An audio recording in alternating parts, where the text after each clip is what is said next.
The look. It always started with that look. Lieutenant Marcus Holloway recognized the pattern instantly as K-9 Unit Chief Captain Donnelly examined his application for the trainer slot on the tracking trail. The impeccable paperwork, the superior credentials, the years of experience, none of that mattered when that look came up. "I don't think you have the profile we need for this position, Holloway." The words fell heavy, sharp as blades. "I need someone who dogs. Respect it naturally." Marcus felt the blood pulsing in his temples. By her side, Rex, her 3-year-old German shepherd, remained absolutely motionless, as if he understood the weight of the moment. In the corner of the room, the other 3 candidates, all white, all with less experience, averted their eyes. One of them, O'Malley, couldn't hide his smile in the corner. Autumn humidity seeped through the old department building, but Marcus felt only the heat of shame and anger he had known since he was a child. 15 years in the department, 7 decorations, 3 saves with flying colors, and even so, insufficient. "With all due respect, Captain," Marcus kept his voice steady, "my apprehension numbers are the best in the unit. Rex is triple certified. Our tracking success rate is—" "I've already made my decision, Lieutenant." Donnelly closed the portfolio. "You're dismissed." 7 minutes later, no one was talking about qualifications anymore, or of natural respect, or decisions already made. Have you ever been underestimated by those who had the power to bar your path? The tracking trail was the heart of the K-9 unit. Locate fleeing suspects, find missing persons, detect discarded evidence. One coach from the trail shaped the entire team and, by extension, defined the unit's future. For 6 years, Marcus watched less skilled men occupy the position. He watched as outdated methods continued to be applied. He witnessed failures that could have been avoided. That afternoon, after the rejection, Marcus drove to the abandoned training area at the back of the shooting range, a place where no one went anymore. Where could I think? Where could he breathe? Rex sat vigilantly as Marcus collapsed on the rusty bench. "He doesn't think you respect me, mate," he muttered to the dog, who tilted his head as if trying to comprehend the weight of injustice his human carried. In the distance, in the main field, the barking and commands echoed. The new training class, shiny vehicles, new equipment, a world that Marcus would never have complete access to, no matter how brilliant his work was. That's when he noticed a small movement among the trees that surrounded the abandoned perimeter. Marcus slowly stood up. Rex, without any command, was already on full alert, ears on end, tense muscles under the fur. The sound arrived soon after, a muffled scream, distant but unmistakable. "Help! Please, someone!" In the main training area, with loud music and constant barking, no one would hear that desperate request. No one except Marcus and Rex, relegated to the shadows of the facility. He looked at his partner. He didn't have to say anything. The silence between them spoke more than any command. Rex already knew. It was time to prove that natural respect had nothing to do with the color of the driver's skin. In his place, would you retreat or advance? The forest surrounding the training center was dense, uneven, dangerous after the recent rains. Marcus and Rex moved forward with controlled urgency, following the screams that grew weaker by the minute. "Police department! Keep talking and we'll find you!" Marcus screamed, but only the echo answered.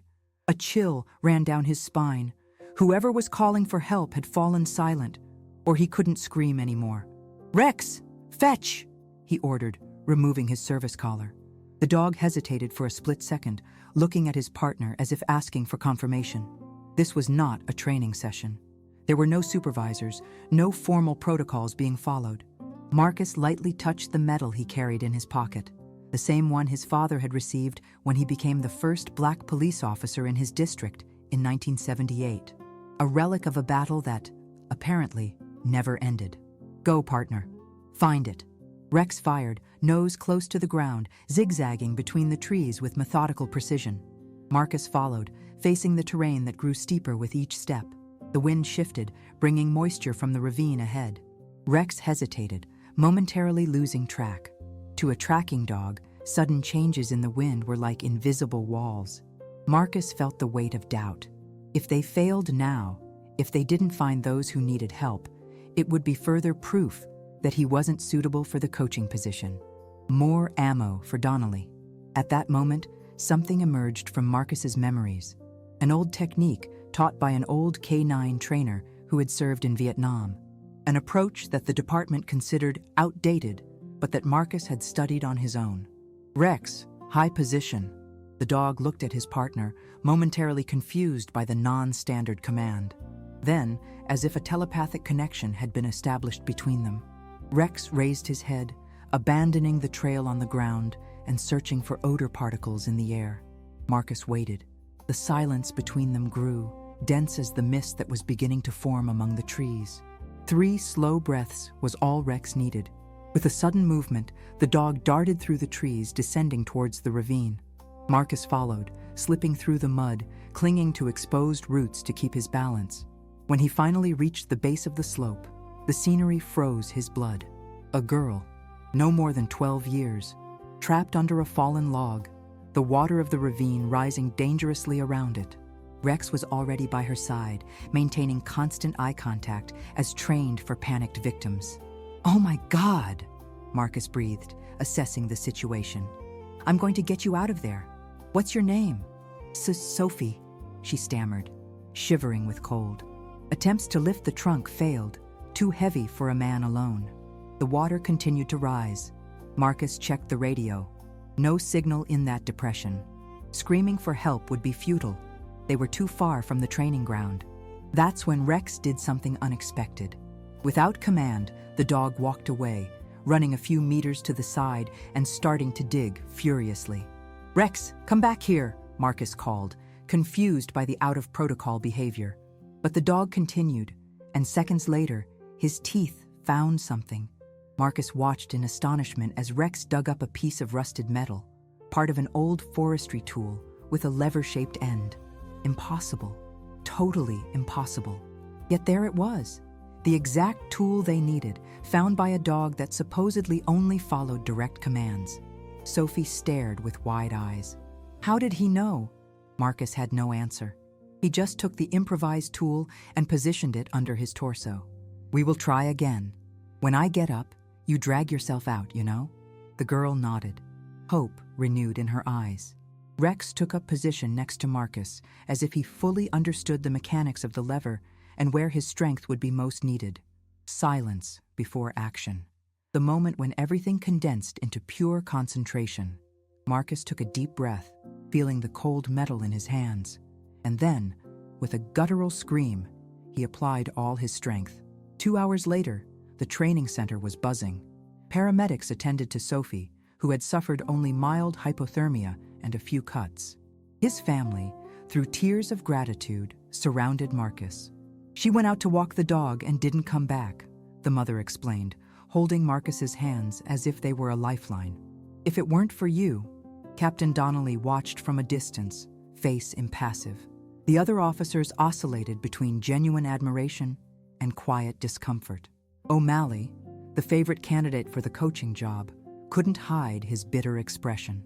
"That was a fine job, Lieutenant," said Commander Ellis, approaching, "especially considering you were alone." "I wasn't alone, sir," Marcus corrected, stroking Rex's head. "We were together." Ellis nodded, watching the dog sit, alert, as if still on duty.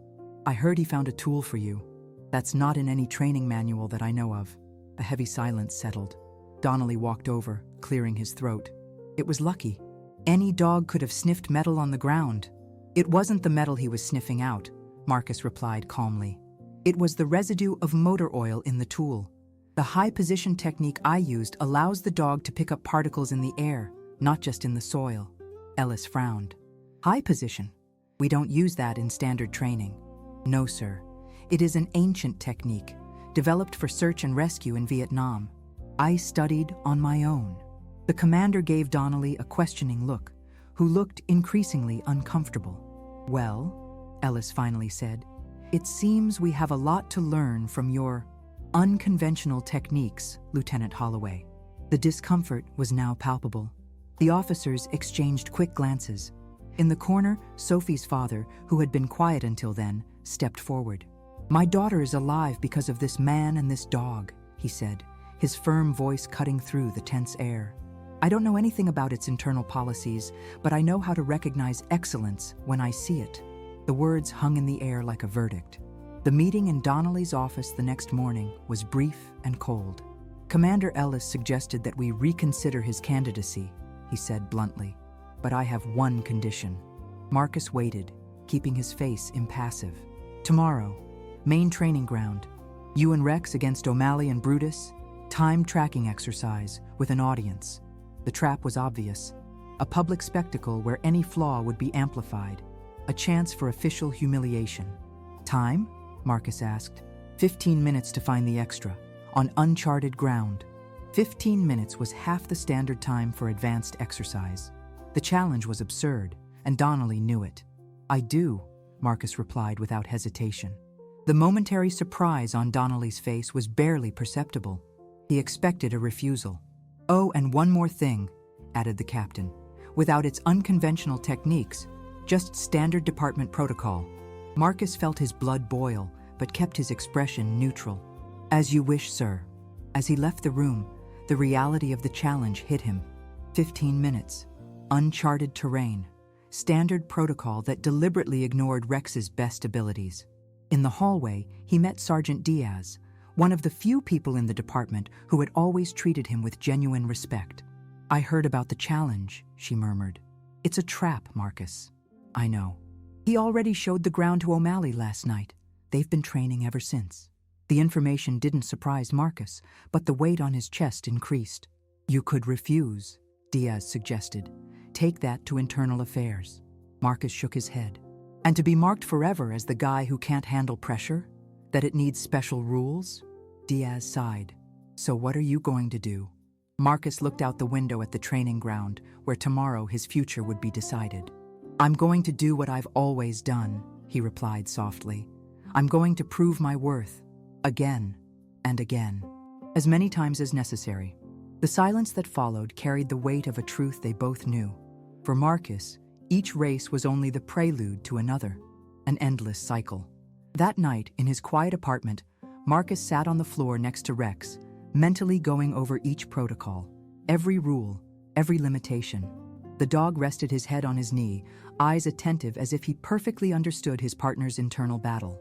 On the coffee table, the faded photo of his father in uniform seemed to watch him. Marcus Williams Sr., who had faced closed doors, open insults, and a system that wanted to see him fail.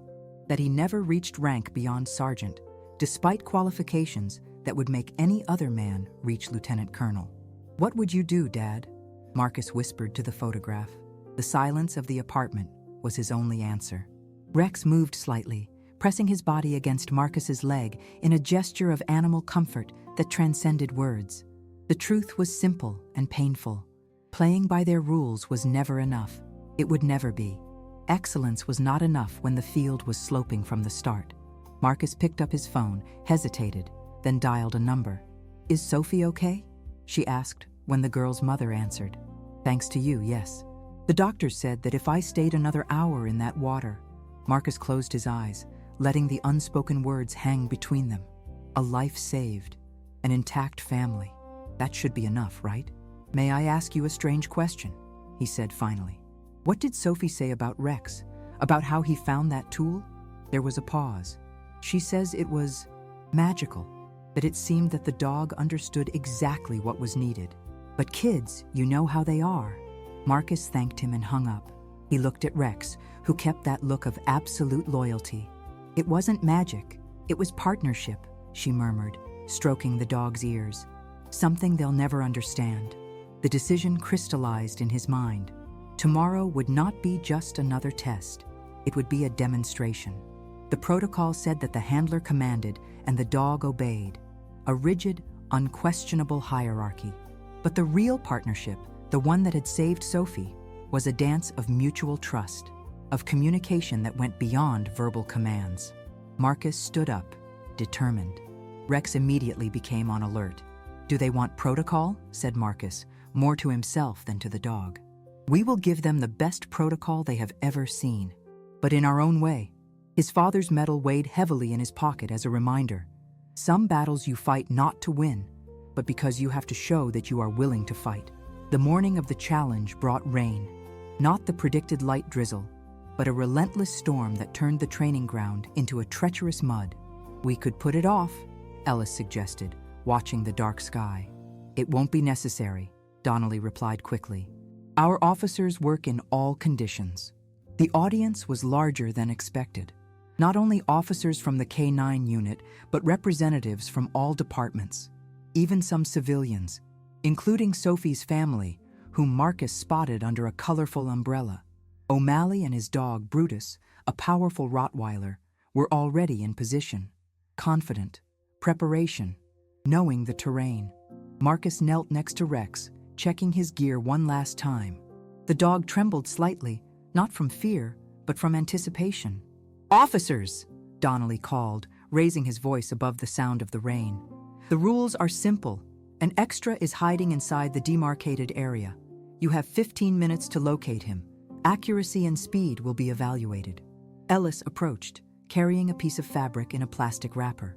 "This is the article with the smell of the extra. Identical for both teams," he announced, handing one to each driver. Marcus opened the package, allowing Rex to sniff the fabric. The dog took a deep breath, processing the olfactory information with the precision of a biological supercomputer. "O'Malley and Brutus begin," Donnelly declared. Then Holloway and Rex. The wind picked up, whipping the rain against their faces. For tracking dogs, these were the worst possible conditions. Diluted odors, particles dispersed by the wind, soggy soil altering the tracks. Marcus watched as O'Malley and Brutus entered the search area. The timer started ticking. Brutus was a powerful tracker. Methodically, O'Malley guided him around the perimeter, establishing a grid search pattern, just as protocol dictated. 8 minutes, 10 minutes. Tension was growing. Brutus looked confused, losing track several times in the heavy rain. 12 minutes, Ellis announced. That's when Brutus finally accelerated, barking when he found something. O'Malley chased after him, and within seconds, they located the extra hiding under a pile of wooden pallets. 13 minutes and 20 seconds, Donnelly registered, barely hiding his satisfied smile. "Excellent job, O'Malley." The officer returned, soaked but triumphant, receiving slaps on the back from his colleagues. "Your turn, Holloway," Donnelly called. "The extra will be repositioned." While they waited, the rain worsened. The wind changed direction completely. Now it was coming from the west, not the south. "Altered conditions," Ellis noted, frowning. "Police work doesn't wait for the perfect weather," Donnelly replied dismissively. "Holloway?" Marcus moved forward with Rex, feeling the weight of the looks. Prejudice. Expectations of failure. The trail would be more difficult now. The rain would have destroyed any trace of smell left on the ground. The extra was repositioned. The timer is reset. "There," Ellis announced. "You can start." Marcus looked at Rex. The dog looked back, water running down his fur. And then, contrary to all protocols, Marcus did something unexpected. He knelt in the mud, bringing his face to the level of Rex's. He put his hands on the sides of the dog's head and leaned his forehead against his. An intimate gesture. A moment of deep connection. The murmurs began immediately. "What the hell is he doing? This is not protocol. You're wasting time." Donnelly stepped forward, about to intervene. But before he could speak, Marcus stood up, and he simply said, "Find it." No elaborate commands, no direction indication, just one word. The absolute silence that followed was like the moment before lightning struck the ground. Rex remained motionless for 3 seconds. Then, without the systematic pattern of grid searching, without hesitation, the dog darted diagonally across the field, like an arrow shot with impossible precision. No one spoke. No one breathed. Marcus followed, not driving, but accompanying, trusting. The rain punished. The ground gave way under his feet. But Rex stayed the course, as if following an invisible map. In exactly 42 seconds, the dog stopped in front of a pile of concrete pipes, barking once. Only once. The extra emerged, open-mouthed. "How?" he began, but he couldn't finish the question. The stopwatch read 55 seconds. The silence in the camp was absolute, broken only by the sound of rain. Marcus stroked Rex's soaked head, who kept his posture alert, as if it was just another day at work.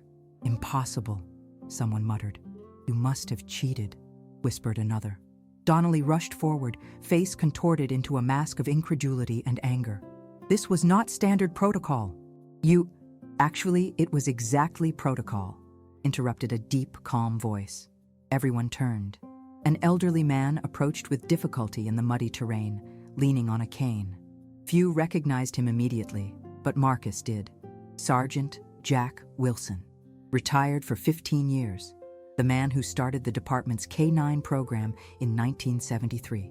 Sergeant Wilson, Ellis greeted him, surprised. We didn't know I would be here. The girl's family invited me, the veteran replied, indicating Sophie's relatives with a gesture.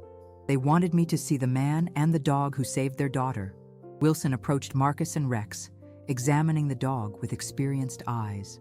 The original protocol, he continued, addressing everyone but looking directly at Donnelly, emphasized connection over control, trust over command.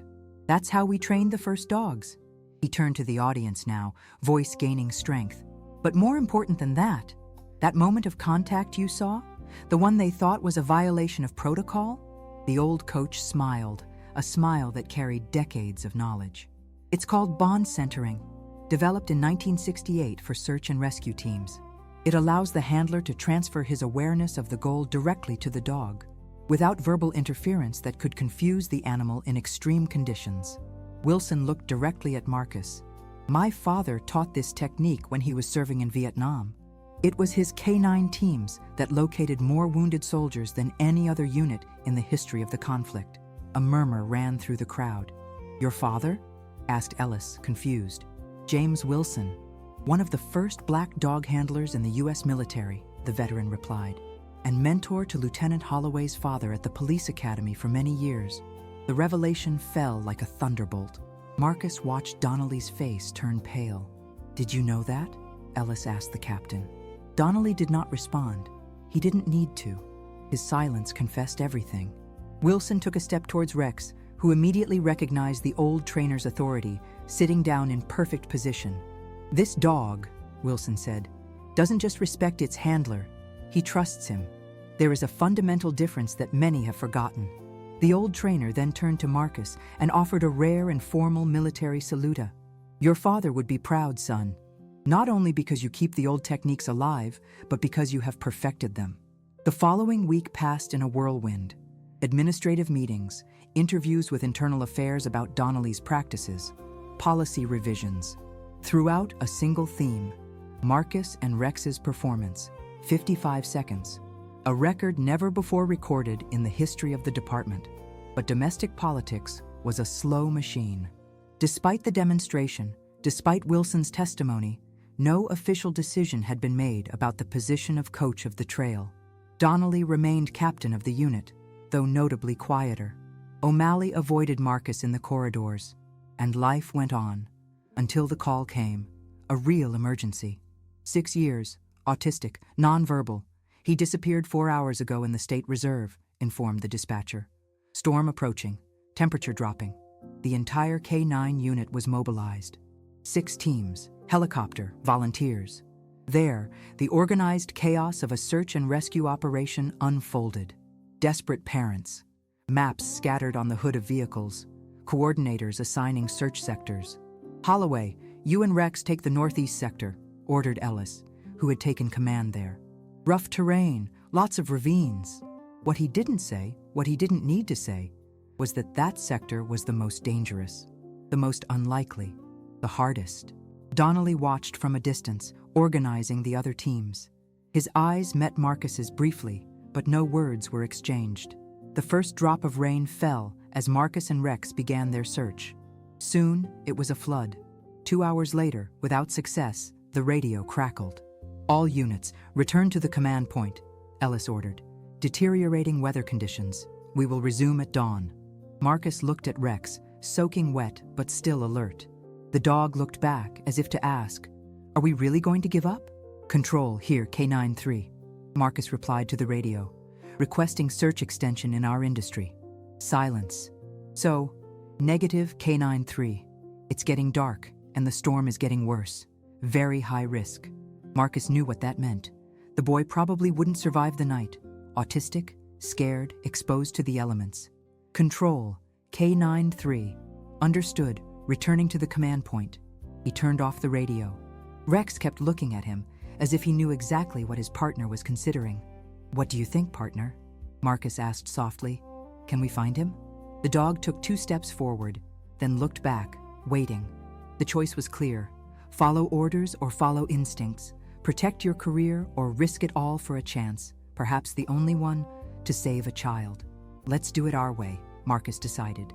He knelt in the mud, face to face with Rex. He put his hands on the sides of the dog's head and leaned his forehead against his. This time, there was no audience. There were no judges. Just 2 partners, united by absolute trust, doing what they knew how to do best. The silence between them was like a promise.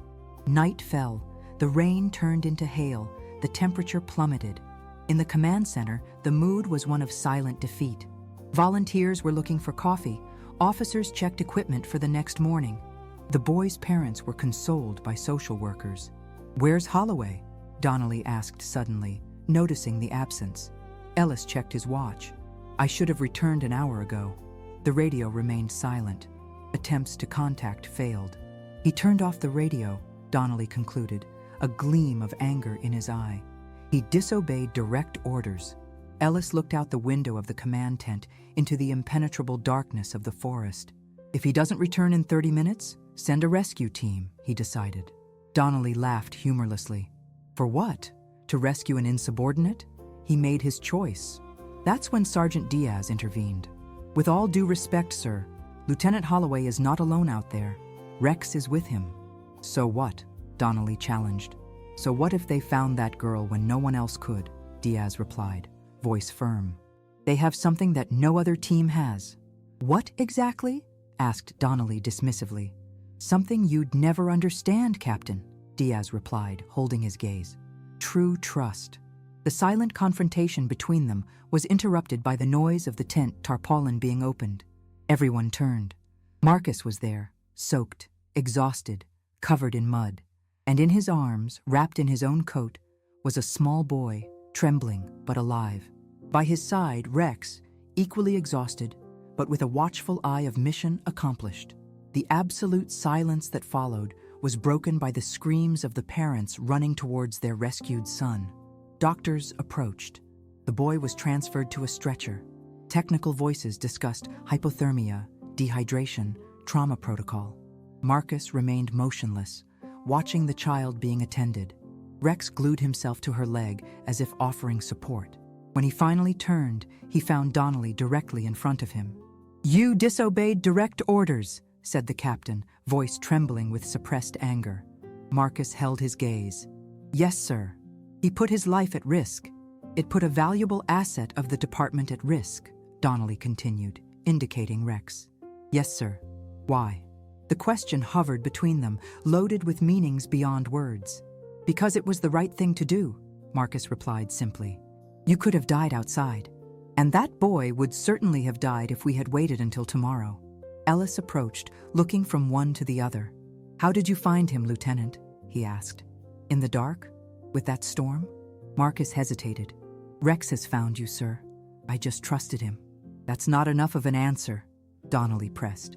Marcus straightened his shoulders decisively. "The technique I used in the challenge, sir. The bond centering. It allows for deeper communication between handler and dog." "Pseudo-scientific nonsense," Donnelly countered. "The boy is alive," Ellis interjected, his voice firm. "That's what matters." The commander looked at the captain. "This unit exists to save lives, Donnelly. And that's exactly what happened today." Donnelly paled, noticing the shift in power dynamics. "Lieutenant Holloway," Ellis continued, "report to my office tomorrow at 0900. We have a lot to discuss about the future of the K9 unit." Marcus nodded. "Yes, sir." Ellis walked away, leaving the 2 men staring at each other in silence. "You didn't win," Donnelly said finally, voice low enough that only Marcus could hear. "It doesn't end here." Marcus looked at Rex, who remained vigilant by his side. Then back to Donnelly. "You're right, Captain," he replied calmly. "It doesn't end here. It's just getting started." The meeting room was packed. The entire K9 unit, Representatives of all divisions, administrative officers, even the mayor sitting next to Commander Ellis. In the center, a simple table with 2 chairs. In one of them, Marcus, impeccable uniform, upright posture. In the other, Captain Donnelly, face tense, eyes fixed on a distant point. This extraordinary meeting has been convened to resolve issues raised by recent events, Ellis began. Lieutenant Holloway, you have the floor. Marcus stood up. Rex, next to him, remained seated, attentive. Thank you, sir. But I didn't come here to talk. A murmur ran through the room. Vim demonstrates. Ellis frowned, confused. Demonstrate what, exactly? Which makes a K9 team exceptional, Marcus replied. If Captain Donnelly agrees. All eyes turned to Donnelly, who hesitated before shrugging. So be it. Marcus nodded to a technician in the corner of the room, who activated a sound system. What you will hear are recordings of radio communications during the rescue of the boy 3 nights ago. The audio started playing. First, the orders to return to the command center. Marcus's response, apparently accepting the order. Then, static. For the next 2 hours, my radio remained off, Marcus explained. What happened in that period was not recorded. He paused, looking directly at Donnelly. Until now. Marcus removed a small device from his pocket. This is an unofficial body camera that I used that night. One that I bought with my own money because I knew that one day I would need more than my word. The buzz increased. Ellis raised his hand, asking for silence. Show us, he ordered. The recording was projected on the wall. Blurry images, dark but clear enough to show the brutal journey through the flooded forest. The camera captured the moment Marcus knelt before Rex. The moment of bond centering. The silent communication between them. Then, Rex firing with absolute purpose, Marcus following, trusting blindly. The recording showed dangerous ravines, unstable terrain, conditions that no rescue team would voluntarily face. And then, the critical moment. Rex stopping abruptly under a rocky ledge, frantically digging under exposed roots. The camera revealed the small space where the boy had taken shelter, unconscious but alive, protected from the rain, but losing heat quickly. When the lights were turned on again, the silence in the room was absolute. The point is not my insubordination, Marcus said finally. The point is that Rex found that boy when no technology, no standard protocol could. And he did it because we trust each other in a way that transcends written rules. He turned to face the whole room.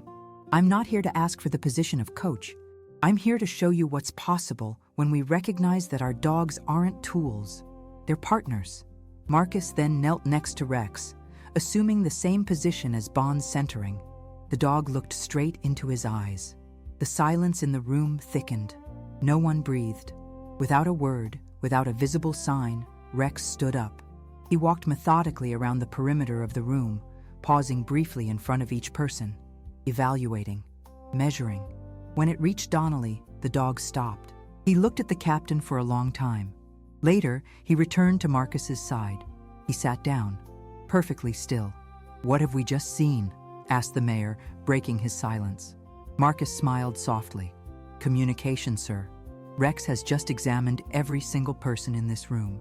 And tell me exactly who supports our approach and who opposes it. Donnelly stood up abruptly. This is ridiculous. It's nothing more than a well-rehearsed trick. Maybe, Marcus conceded. But I can assure you that we haven't rehearsed this. He turned to Ellis. Commander, may I ask you to put something in one of the envelopes on your desk? Anything small? A coin? A clip? Any object? Ellis hesitated, then took his own pen and placed it in one of 3 identical envelopes. He sealed it and mixed it with the others. Now please give the 3 envelopes to Captain Donnelly and ask him to place them wherever you want in the room. Donnelly, clearly annoyed, took the envelopes and distributed them in 3 different corners. Marcus looked at Rex. Not a word, no commands, just that look of silent communication. Rex stood up. He walked directly to the envelope in the east corner of the room. He picked it up delicately with his teeth and brought it to Ellis. The commander opened the envelope. Inside, your pen. The silence that followed had the weight of a revelation. 3 months later, the K9 unit was unrecognizable. New training protocols, new selection approaches. an entirely reformulated philosophy based on genuine partnership, not dominance. Dogs rescued from shelters, once considered unsuitable for police work, now flourished under the guidance of Marcus, the unit's newest captain. Donnelly had retired early, without fanfare. O'Malley remained on the team, gradually adapting to the new approach. In the newly renovated training center, a simple sign had been installed. Respect has no race. Respect has merit. Under the plaque, a photograph, Marcus Williams Sr., James Wilson, and the department's first K9 dogs in 1973. On a particularly sunny morning, Marcus found Sophie and her family visiting the center. The girl, now fully recovered, ran to hug him. "Can I see Rex?" he asked, eyes twinkling. Marcus nodded, calling out to the dog, who came immediately, recognizing the girl he had helped save months earlier. "He's different," Sophie remarked, stroking Rex's ears. "More happy?" Marcus smiled. "He's home," he replied simply. The girl's mother approached. "We heard about his promotion, and about the changes here." "Changes needed," Marcus replied. "A long time ago." "It took courage," said the father, extending his hand. "Not just to save our daughter, but to confront the system later." Marcus accepted the handshake, feeling the weight of those words. "It wasn't courage," he corrected softly. "It was purpose." Later, when the visitors had departed, Marcus found Diaz observing a training session. Now, the new recruits, human and canine, were learning bonds centering as a fundamental technique. "Who knew," she murmured, "that this unfair challenge would end up changing everything?" Marcus followed his gaze, watching the new drivers. Several, dedicated, learning the silent language that transcended verbal commands. "You know what my father always said?" he replied, stroking Rex's ears. "Sometimes the biggest test isn't showing how good you are. It's showing how much you're willing to sacrifice to do what's right." Rex raised his head, as if he understood perfectly. The silence between them was like a promise kept. "So," Diaz smiled, "what's the next challenge?" Marcus looked up at the horizon, where new recruits, men and women of all colors and backgrounds, trained with their canine partners. "It's not about challenges anymore," he replied. "It's about legacy." What was the moment when you also broke everyone's expectations? Because true respect comes not from shouting orders, but from shared silence between partners who trust each other completely.